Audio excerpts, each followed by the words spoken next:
somewhat visible last night.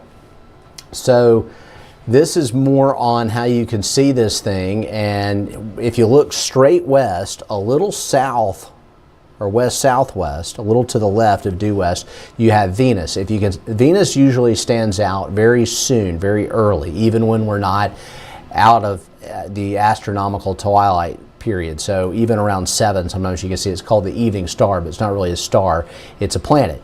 If you look to the right of Venus, you'll see the trajectory of the comet, and it will be a little higher in the sky each night. The problem is it's getting further away from the Earth. So that's going to have an impact on your ability to be able to see it, because it's going to get fainter and fainter as you go through the week.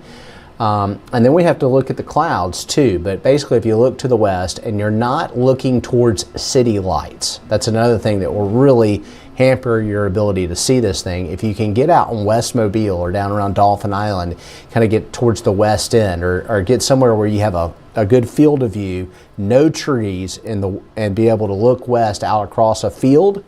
I was able to go out off of Old Pascagoula Road last night and had an opportunity to see the very tail end of it myself, as well as in Midtown. So there are some chances to see it, but you've got to get away from the city lights, because light pollution can cost you.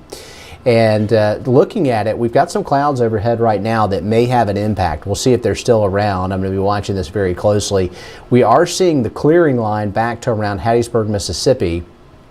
But this is a long loop, and we still may see some clouds, so that could mess things up tonight.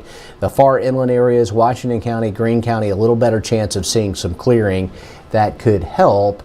And as we switch over and look at the futurecast, you can see that at 5 o'clock we've still got clouds in the picture. The front's going to try and come through and dry us out, but we still may see some cloud cover. Now, the key is that it's clear to the west, and this is at 7:30. It's still showing clouds over Mobile, but if you're up in Leakesville or Lucedale, you may be okay.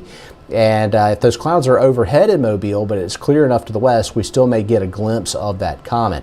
I think the Panhandle, this is just not your night. Tomorrow night might be the better night. The other issue is the moon.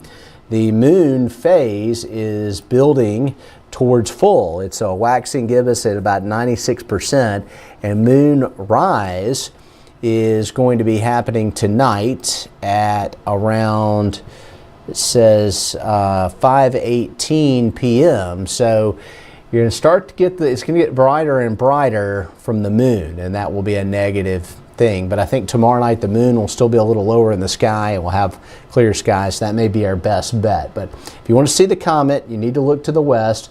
Your best bet's going to be between 7:30 and 7:45. I've got to stop this. I tried to do a stream earlier, and we had some audio problems.